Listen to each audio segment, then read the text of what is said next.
Nu kągi, dar vienas objektinių ryšių autorius, kad susidaryti bendrą įsivaizdavimą, kas tai yra objektiniai ryšiai, tai Margaret Mahler, mergautinė pavardė net neištarsiu, Schönberger, turbūt Schönberger.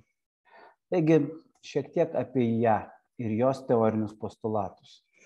Tai Margaret Mahler, gimusi 1897 Vengrijoje, Soprono mieste, mirė 85-88 metų New York'e, Amerikoje. Ilgą laiką tada jau gyveno Amerikoje, New York'e, pagal tautybę Vengrija, žinoma labiausiai dėl vaikų raidos separacijos individualizacijos teorijos.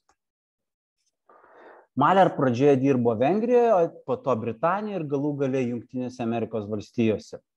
Mahler dirbo kaip psichoanalitikė ir dažniausiai dirbo su sutrikusiais vaikais. Labiausiai jos teorija apie vaikus ir žinoma. Taigi biografija. Margaret Mahler gimė žydų šeimoje nedideliame vakarų Vengrijos miestelyje. Dėl tėvų nesutarimų ji ir jaunesnioji sesuo turėjo labai sunkią vaikystę. Tėvas ją skatino tobulėti matematikos ir kitų mokslų srityse. Baigus vidurinę mokyklą įstojo į Vati Ucai gimnaziją Budapešte, nors tuo metu moterims buvo tai neįprasta tęsti tą formalųjį mokslą. Ir Budapeštas jai padarė didelę įtaką jos gyvenimui ir karjerai. Dar paauglystėje susidomėjo psichoanalizė, kai susipažino su Sandor Ferenczi, susižavėjo pasąmonės koncepcija ir buvo paskatintas skaityti Zigmundą Freudą. 1916 metais rugsėjį Margaret Mahler pradėjo dailės istorijos studijas Budapešto universitete, tačiau jau 17 metais perėjo į medicinos mokyklą. Po 3 semestrų ji pradėjo medicinos mokslus jau Miuncheno universitete, tačiau dėl žydų persekiojimų buvo priversta mesti mokslus. Ir 20 metais pavasarį persikėlė į Jenos universitetą, kurį baigė su pagyrimu. Išvyko tada į Vieną, kad gautų medicinos praktikos licenciją, iš pediatrijos tada perėjo į psichiatriją ir 26 metais kaip tik pradėjo mokomąją analizę pas Helen Deutsch. Po 7 metų buvo patvirtinta psichoanalitikė. 1936 metais jinai ištekėjo už Paulo Mahlerio, po nacių iškilimo į valdžią, pora persikėlė į Britaniją, o 1938 metais į Jungtines Amerikos valstijas. Gavus New York'e medicinos licenciją, Mahler tada Rusijoje įsteigė savo privačią praktiką ir pradėjo kurti savo tą pacientų ratą. 1939 metais jis susitiko su Benjaminu Spoku ir 1940 metais surengusi vaikų analizės seminarą tapo vyresniąja vaikų analizės mokytoja. Tada įstojo į Žmogaus raidos institutą, Švietimo institutą ir New Yorko psichoanalitikų draugiją. Viskas ten New York'e. Ir 1948 metais atlikinėjo klinikinius gerybinių ir piktybinių vaikų psichozės atvejų tyrimus.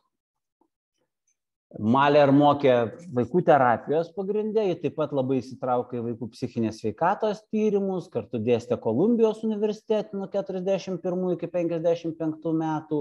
50 metais kartu su Manueliu Furer įkūrė vaikų centrą Manhetene, jis buvo įsteigtas su Sinai Mount ligoninė.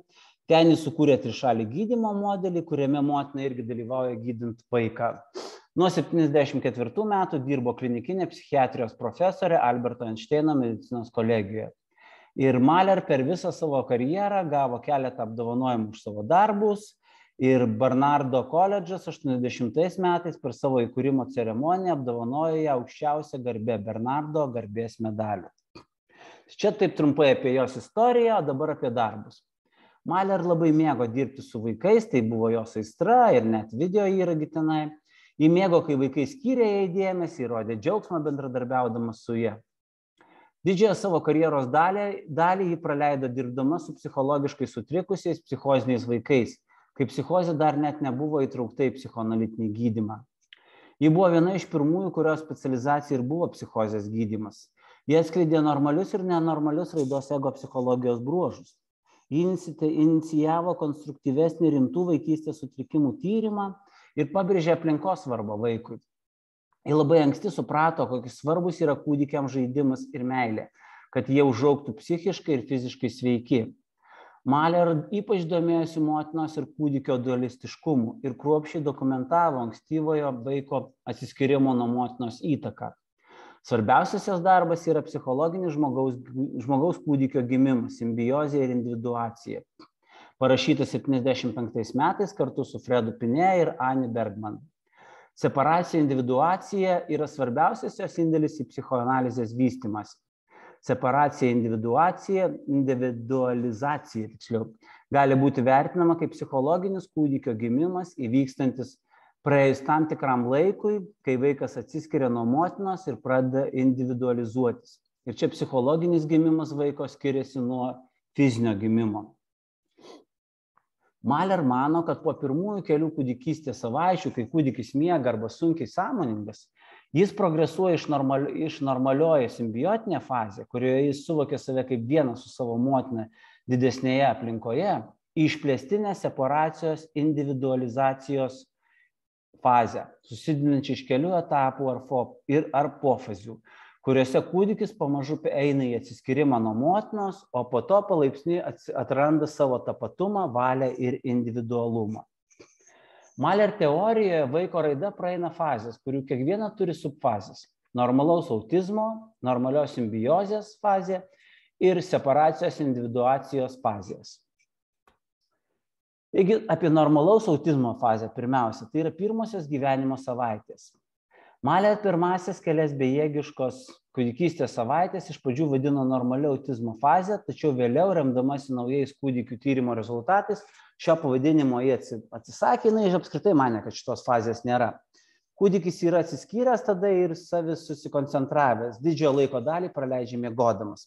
Bet fazė vis dar naudojama ir nurodoma daugelį knygų apie jos teoriją. Dabar normalios simbiozės fazė. Šis etapas tęsiasi nuo pirmųjų sąmoningumo požymių atsiradimo praėjus 4-6 savaitėms iki maždaug 5-6 mėnesių amžiaus. Tuo metu kūdikis nežino savęs ir kitų aplinkinių, pažįsta tik save kaip vieną su savo motina. Jis nemato nieko už šio santykio. Vaikas suvokia savo motiną, tačiau dar neturi savo individualumo jausmo. Kūdikis ir motina yra vienas ir tarp jų yra ir likusio pasaulio yra kliūtis. Dabar separacijos individuacijos fazė. Maždaug po 6 mėnesių prasideda separacijos individuacijos etapas, žymintis normalios simbiotinės fazės pabaigą. Vaikas pradeda atskirti save nuo motinos, taip ugdydamas individualų identitetą ir ego. Būtent šiame etape vaikas taip pat pradeda lavinti pažinimo įgūdžius ir įvaldyti gebėjimą bendrauti su kitais. Nuo 3 mėnesio kūdikis pradeda jausti save, pradeda prisiminti. Tuomet prasideda psichologinis supratimas arba taip vadinamas psichologinis gimimas.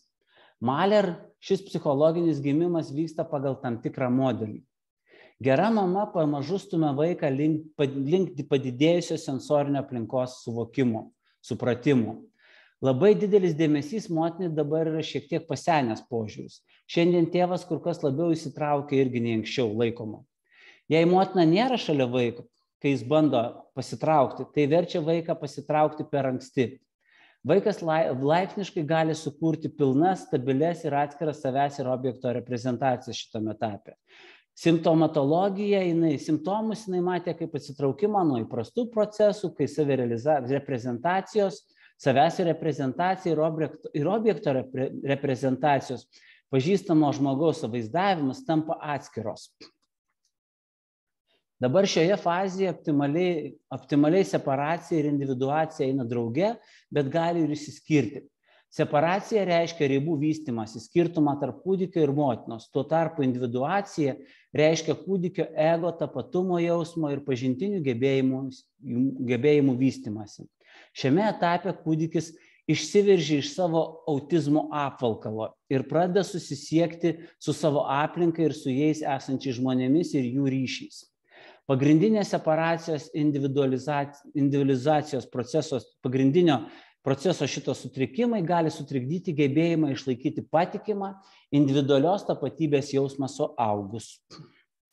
Dabar separacija individualizacija kaip procesas yra padalintas į 3 subfazės, kurių kiekviena turi savo pradžią, rezultatus ir rizikas. Ir toliau mano pateikiamos subfazės vyksta šia tvarka, tačiau jos nemažai gali ir persidengti, nebūtinai, kad viena paskui kitą. Taigi, separacijos individualizacijos fazė pirmoji, tai yra diferenciacija ir kūno vaizdas, arba hatching. Pirmieji mėnesiai tai yra. Taip vadinamas kriauklės plyšimas. Kūdikis pradeda po truputį trauktis nuo motinos. 7-8 mėnesiai akis pradeda tolti nuo motinos, bet visada pasitikrina. Kūdikis nustoja domėti savo ir motinos skirtumais. Kūdikis supranta skirtumą tarp savęs ir motinos. Padidėja budrumas ir susidomėjimas išoriniu pasauliu. Jis vis geriau supranta savo aplinką ir jie domisi. Naudojimas savo motinos kaip atskaitos taško ar orientacijos tada eina. Perėjimas iš išorę nukreipto į vidinį dėmesį. Jei motina yra per daug neurotiškai reikalaujanti, kad kūdikis sutelktų dėmesį į jos poreikius, tai trukdo normaliam vystymuisi. Užuot, kad kūdikis ją atspindėtų, ji turėtų atspindėti kūdikį. Dabar kita subfazė, tai yra praktikavimasis, 9-16 mėnesiai.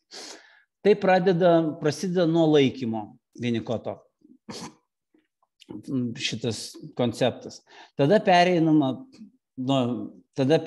nuo šliaužimo ir atsistojimo prie realaus vaikščiojimo. Kūdikis pradėjęs ropoti ir po to laisvai vaikščioti, pradeda aktyviai tyrinėti aplinką ir tampa labiau nutolęs, labiau nepriklausomas nuo motinos tada. Kūdikis dabar gali savarankiškai susitvarkyti. Vaikas vis dar jaučiasi kaip vienas su mama, bet visada per daug nenutoldamas jisai atsigręžia ar motina nedingo. Sveikas vaikas tada gali eiti pas kitą draugišką suaugusį. Dėl per didelio saugojimo šis etapas gali būti sutrikdytas arba sulėtintas. Taigi, nespauskite vaiko ir jo nelaikykite šitame etape, toks yra patarimas, bent jau perskaičiau. Dabar suartėjimas ir approachmentas 15-24 mėnesiai. Šioje subfazėje kūdikis vėl tampa artimas motina, tačiau pradeda atsiskirti nuo jos. Vaikas supranta, kad jo fizinis mobilumas rodo psichinę atskirtį nuo motinos. Mažylis gali tapti atsargus, norėdamas, kad mama būtų matomumo zonoje, kad kontaktuodamas su jie akimis ir veikdamas jis galėtų patirti ir tirti savo pasaulį. Šiuo metu gali būti sukurtas pagrindinis nuotaikos polinkis. Rizika yra ta, kad motina neteisingai supras šį poreikį ir atsakys nekantriai ar neprieinamai. Dėl to mažyliui gali kilti nerimo baimė būti apleistam. Vaikas nori su mama pasidalinti irgi su visais tais naujais įgūdžiais ir patirtimi. Žiūrėk, mamytė, ji ir tėvas turi juo džiaugtis. Taip, tu tai padarei, puiku. Taip plėtojasi didesnė autonomija. Tai gali būti ir su baisiais padariniais, jei tėvai į tai žiūrės kaip į maištą ir įsitrauks į kovą dėl valdžios su vaiku. Čia dar viena rizika. Jei ne, tai tampa vaiko pasitikėjimo savimi ir naujo sugebėjimo pasakyti ne laikotarpiu. Jei tėvai tada gniaužia vaiką, tai sukelia jam nesugebėjimą pasakyti ne vėliau kaip ir suaugusio gyvenime. Net kai tai labai svarbu padaryti tampa. Dabar toliau dar apie tą approachmentą. Suartėjimas yra padalintas į keletą subfazių. Tai yra pradžia, motyvuojamas noru pasidalyti atradimais su motina, tada krizė, tarp buvimo su motina ir buvimo empatiškai artimų bei savarankiškumo ir tyrinėjimo. Vaikas yra pasimetęs tarp ryšio su savo motina ir nusisukimo nuo savo motinos, tapdamas savarankiškesnis ir linkęs į avantiūrą. Ir tada sprendimas eina.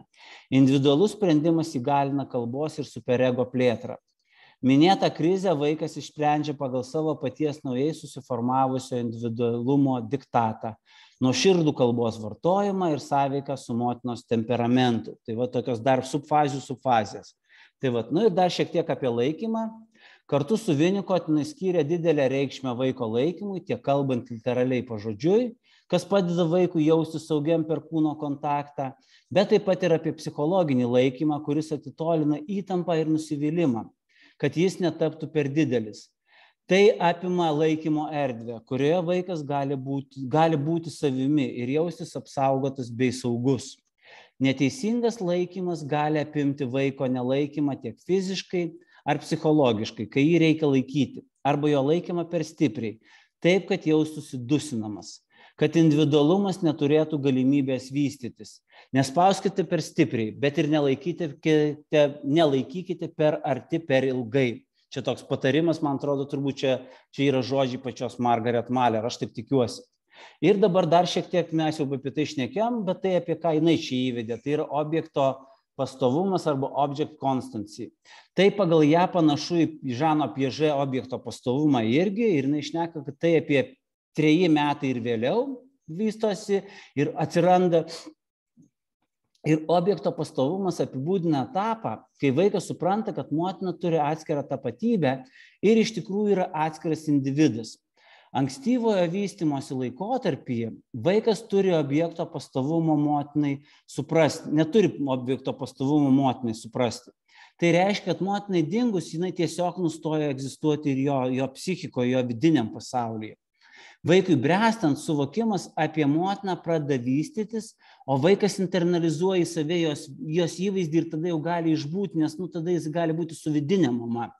Tai veda prie motinos įvaizdžio, kuris yra vaiko vidinis vaizdas, apie ką aš šnekėjau, ir kurį vaikas susiformavo tada iš motinos elgsenos. Ši internalizacija suteikia vaikui įvaizdį, kuris padeda jam palaikyti pasąmoningą motinos palaikymą ir paguodos lygį. Tai vadinama, čia kaip ir jo vidutis vyksta. Prisimink praeitį ir galvok apie ateitį. Motina grįž, tarsi vaiko tas, kas viduj vyksta. Čia yra apie objekto pastovumą ir tai apie paciento ir psichoterapeuto santykį irgi tame yra. Dabar, jeigu dar šnekant apie tai taip pat ir sąžinės pradžia. Ne, aš neturėčiau to daryti, patapšnokite savo per rankas ir taip toliau, kažkokie tokie dalykai, kurie darosi mūsų vidiniai kalboje. Jeigu globėjai blogai elgiasi, šitas etapas reiškia patologinės gėdos ir kalties formavimąsi ir jo pradžią. Ir suaugusiame amžiuje man netinkama, nepakankamai gerai ir panašiai tada gali reikštis. Ir ego vystymosi pradžia, Freudo prasme, tai sužinojimas, kad yra pasekmės ir realybės principas pakeičia malonumo principą, tai ir kai kurie vaikai šiame etape aktyviai ieško tėvo, bijodami būti motinos praryti. Ir šiuo metu vaikui nebereikia motinos. Ir jis gali išlaikyti motinos atvaizdą savo viduje, kol jos nėra ir taip jaustis gerai. Ir tada gali naudoti objektą, pavyzdžiui, žaislą, kad suteiktų komfortą savo, jei nesant tai motinai.